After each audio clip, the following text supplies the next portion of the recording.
As I said, my sermon today is about change. Specifically, I will explore how and why change can cause us to act or decline to act, especially when facing existential threats.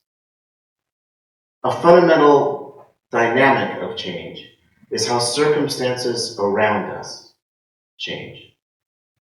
Given enough time and the right conditions, even radical, harmful change may not be perceived as a threat. And there are several reasons why we humans struggle to perceive such harmful changes. One is sensory perception.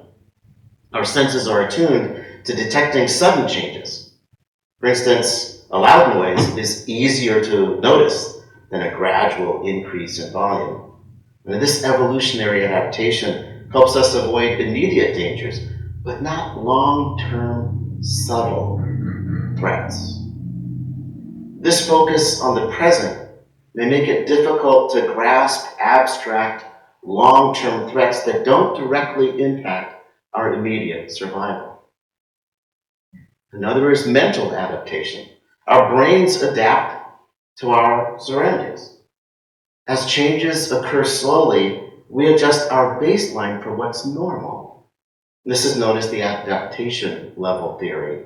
The crab in the boiling pot adage is an example of that. Cognitive bias. Confirmation bias can play a role in this. We tend to focus on information confirming our beliefs and downplaying evidence of change.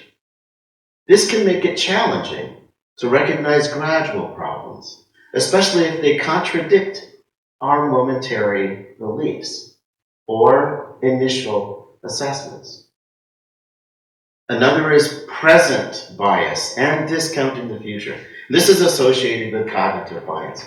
Present bias happens because our brains tend to weigh immediate rewards or dangers more heavily than those that are far off.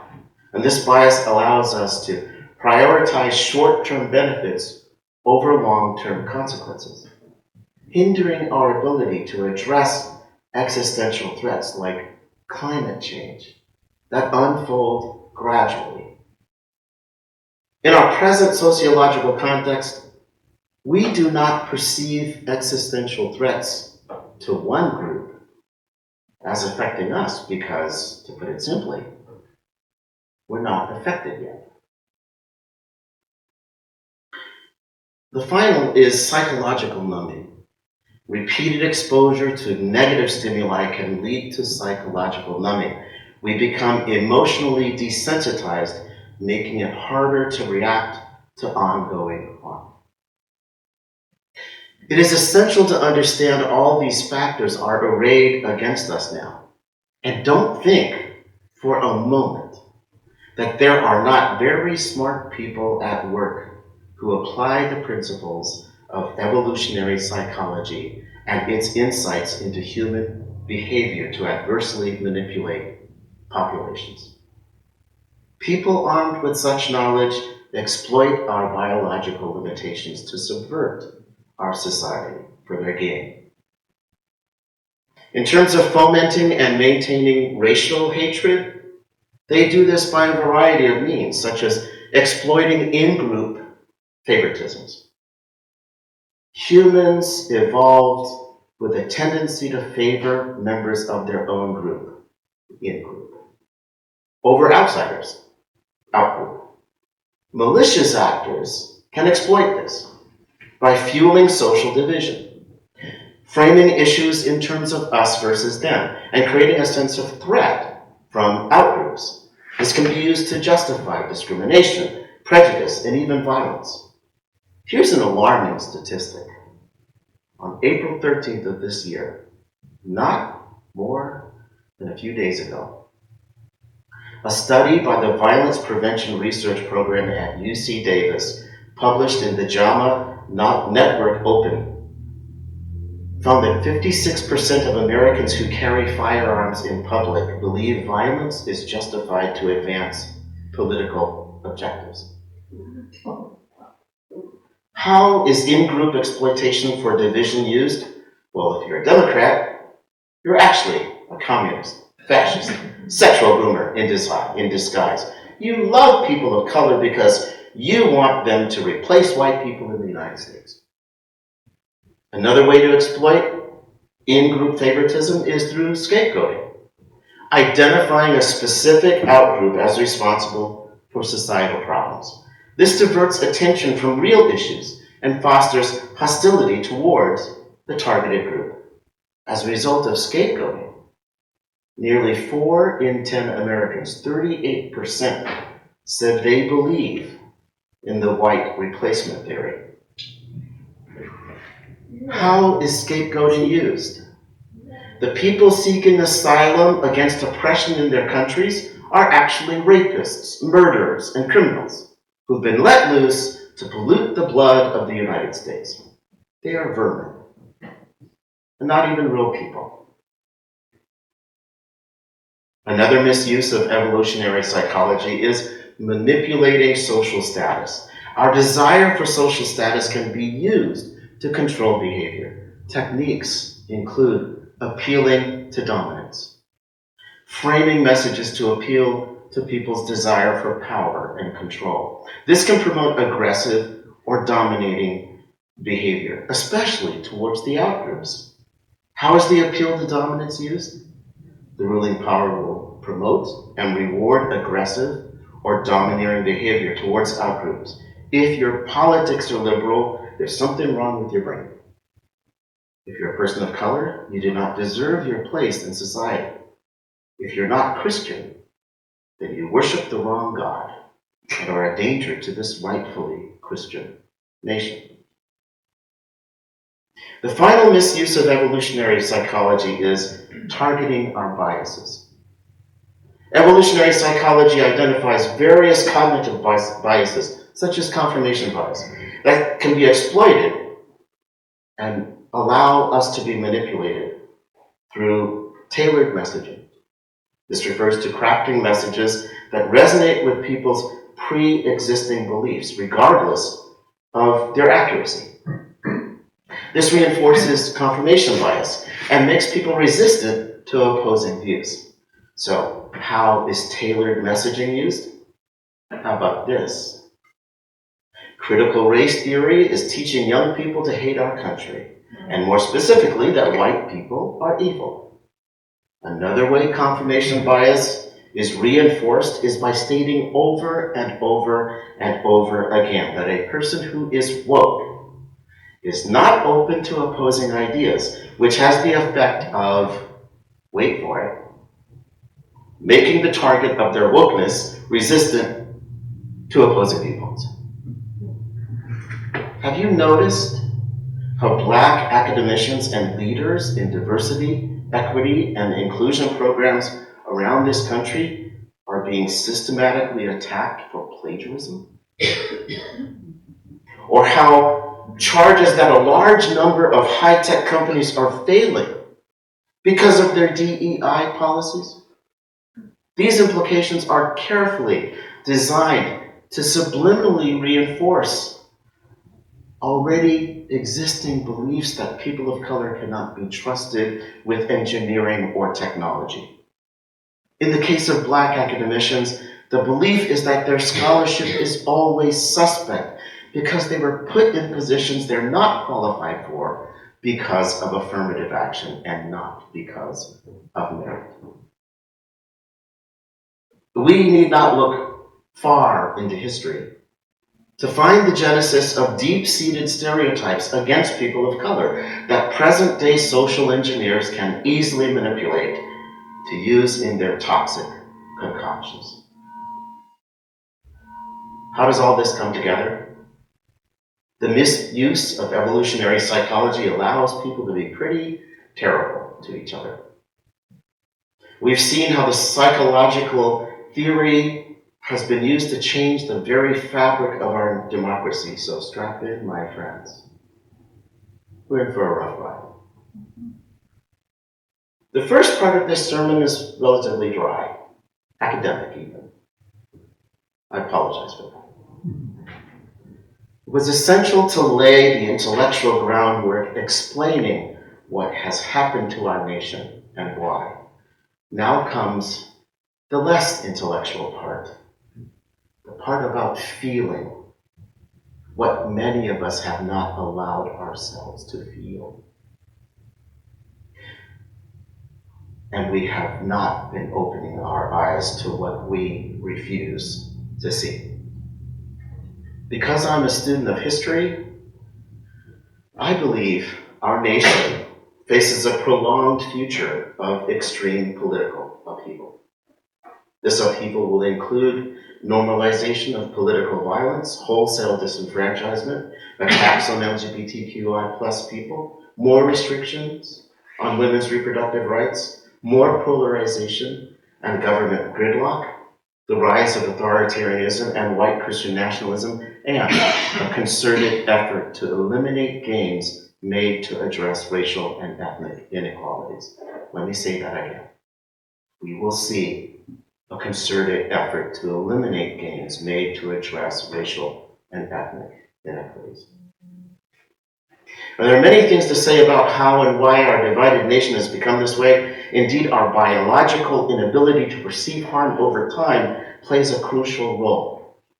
For example, because of political violence, the threat of its increase, talk of civil war, book banning, mass murders of children in schools due to school violence, the disintegration of long-held social contracts, attacks on women, immigrants, people of color, trans people, and gay people.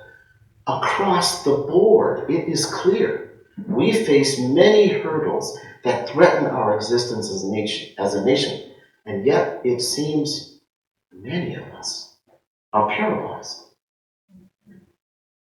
We're overwhelmed, shut down, and we have a tendency to pretend that all is well. By now, many of you know that Carol and I plan to leave Lake County and our beloved church community here to immigrate to Panama or someplace like that.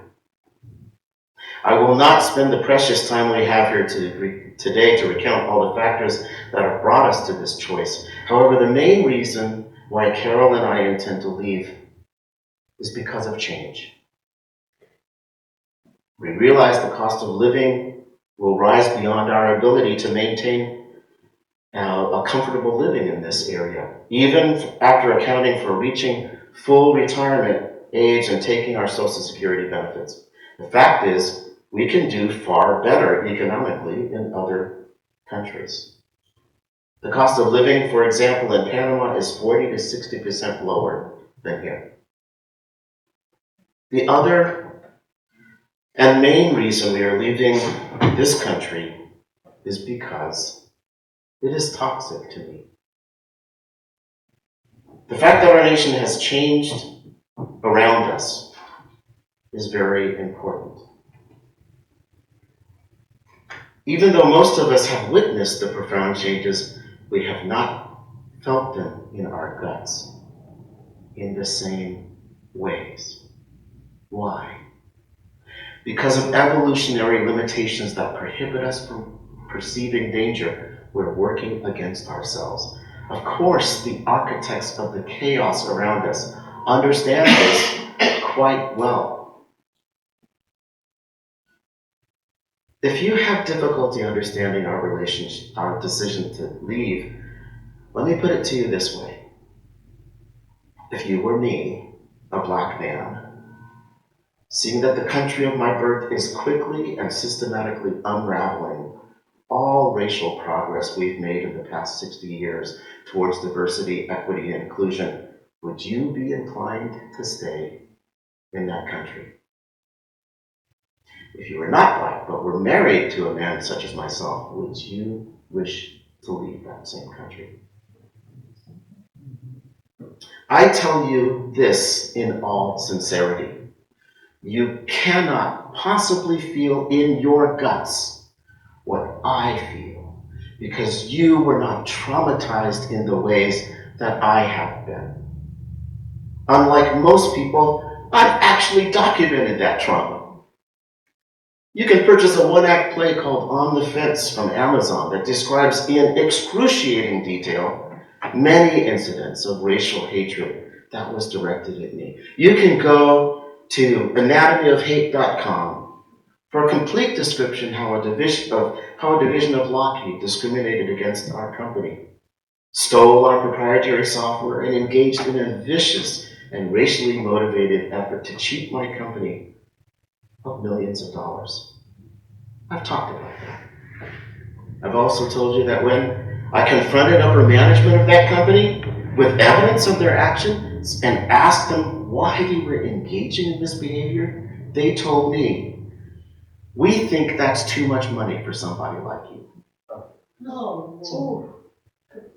I, like many African Americans of my generation, was profoundly affected by racial discrimination starting in my childhood. We caught the tail end of the Jim Crow era, and even though I was an Air Force brat, leaving the safe confines of the base was often painful. The nearly 50 years of social progress since then that I earnestly struggled and hoped for is being eroded, and quickly. And I have to confess to you that I have been personally triggered lately by the racially vehement rhetoric and legislation designed to erode civil rights gains. It sickens me that my life in America may be bookended by racial failure. The fact that American democracy is fundamentally threatened would have been unthinkable a few short years ago. A few years ago, when I wrote my first historically based Harlem Voices musical, I never dreamed it might be banned from school libraries and many places in our nation. And the second musical, Harlem Voices Revisited, will join it as being sure to be banned because they now violate laws against making people feel discomfort in schools and private businesses when being taught about racial discrimination in the United States. 25 years ago, could you imagine it possible that we Americans might re-elect a twice impeached person convicted of being liable for rape and fraud and who faces serious and credible criminal charges ranging from leading a nationwide insurrection to election interference? As I said earlier, my friends, our country has changed around us. For me and Carol, this change is so credibly threatening that we feel it is prudent to leave. I believe the pendulum of change towards a dangerously far-right ethos in our country is happening too quickly and powerfully for most of us to comprehend. Regardless, these changes are inevitable, and they will be as profound as any faced by pre-Nazi and pre-fascistic populations in the last century. The people engineering this change have been at it for a long time. They've not merely hoped for this change.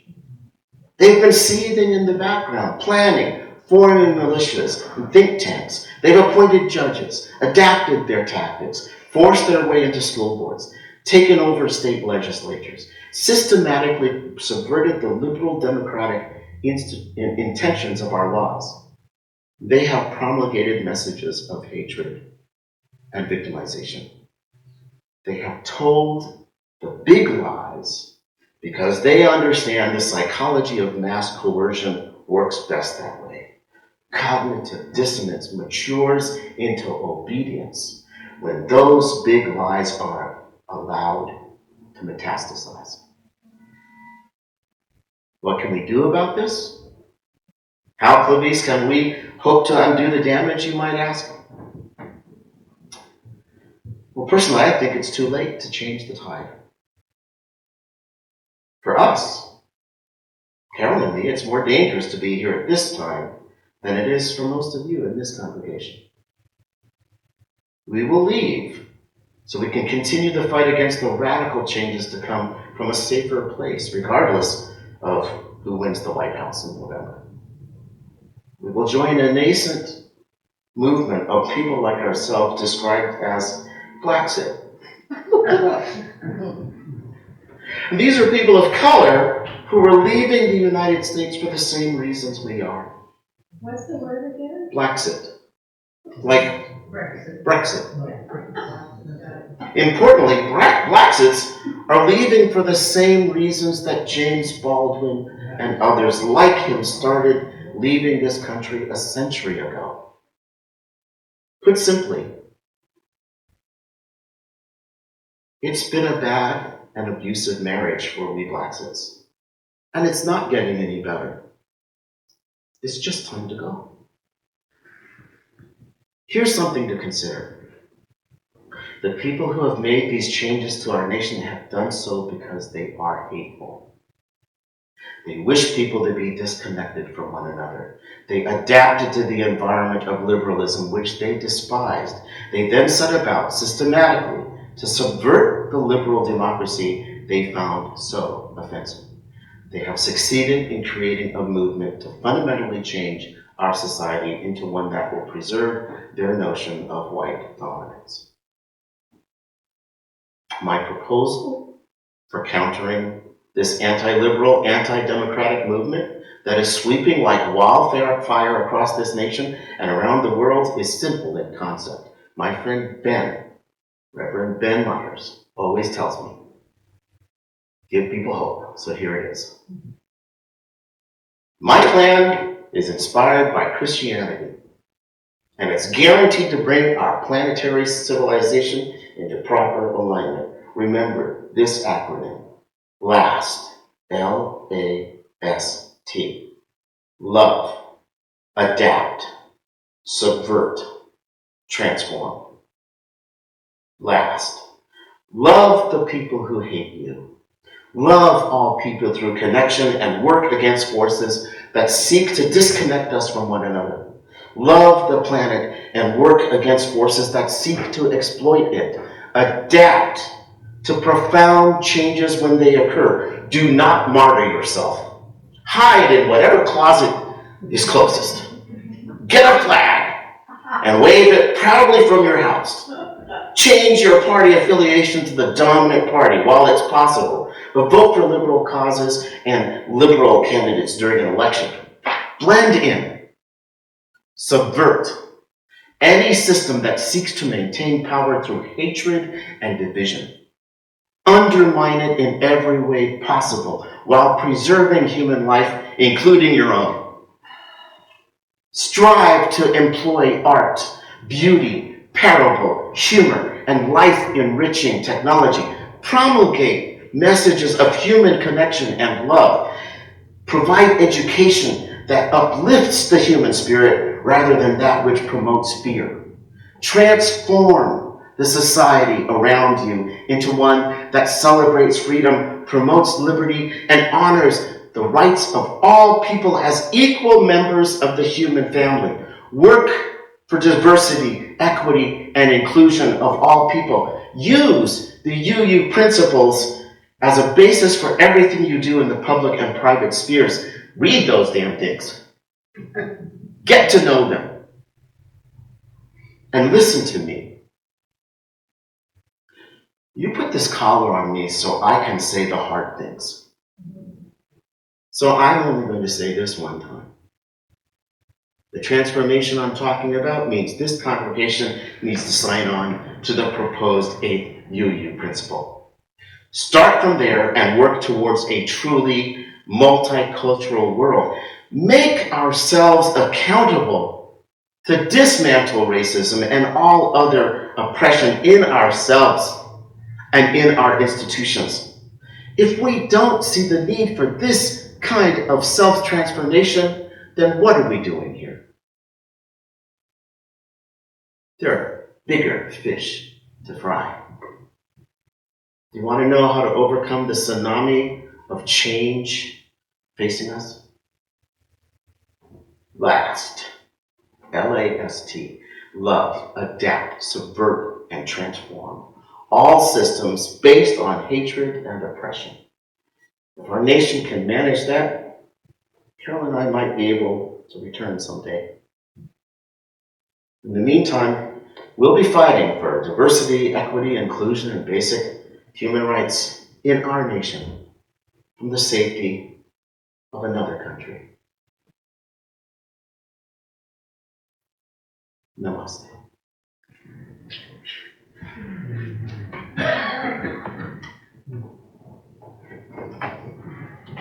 Quiet.